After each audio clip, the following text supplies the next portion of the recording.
Never, ever ask a question of President Trump that you don't want a blunt, honest answer to. The crisis on the southern border was not created by Trump. It has been simmering for decades and our leaders just kept kicking it down the road for the next administration to deal with. The Democrats loved that because it made it possible for them to further their open borders agenda. They almost did it too under Barack Obama. If they had succeeded in throwing our borders open, thereby destroying our sovereignty, they would have had millions of illegal immigrants who would have become leftist voters overnight and would keep the Democrats in power possibly forever. If Hillary Clint had been elected, that would have been a reality. Then President Trump came on the scene and turned the left's dreams of conquering America for Marxists into ash. And things just aren't going the way the Democrats have demanded. On Monday, after a U.S. District Court judge rejected the Trump administration's request to amend the Flores Agreement of 1997 to keep illegal immigrant families together,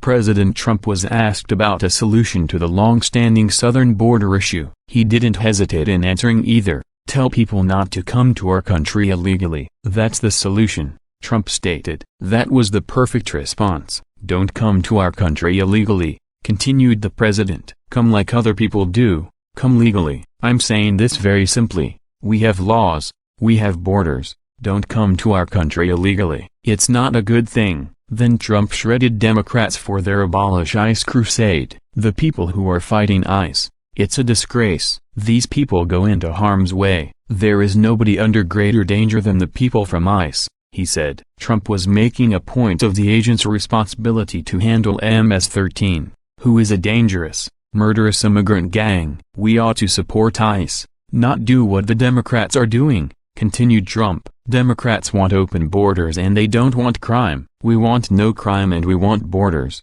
Trump stated. And remember this, said Trump before taking off, without borders, you do not have a country. He is absolutely right and I have said that very same thing for many years now. If Democrats insist on making Abolish ICE their 2020 campaign slogan, they will lose big time. 3/4 of Americans want secure borders and legal immigration. Senator Kirsten Gillibrand, DNY, has called for the abolition of ICE and top prospective Democratic presidential candidates Sen. Elizabeth Warren, DMA, and Sen. Kamala Harris, D. California, have been making similarly radical calls. Many other Democrats, celebrities, and leftists have followed suit. They don't know a catastrophically losing horse when they see one. None of this should even be an issue. It's incredibly simple.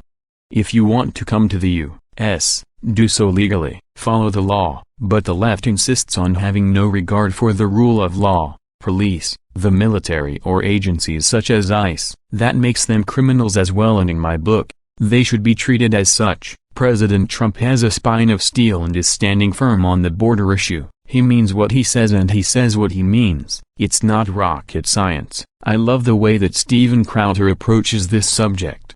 America already has a legal immigration policy in place, which takes into account refugees. So everyone in media, and everyone not in media, crying rivers of tears over how illegal immigrants are treated, need to find a body of water. Even a puddle will do. Examine the water closely. Check for mosquitoes, then dive head first into it. Breathe it in, deeply. Trump's biggest campaign talking point was to build the wall, to stem the flow of illegal immigrants flooding across our borders. Trump got elected. Trump, from most appearances at least, is trying to do something about illegal immigration, while the media splatters its feelings all over television, the internet, and onto every squishy-spined, thoughtless dolt who will carry their message. But America has borders and immigration laws for a reason. If you're an illegal immigrant who doesn't like those laws, tough toenails. Cry about them in your own country. Leave ours for people willing to follow laws. We are a nation of laws and always have been. Keep families together.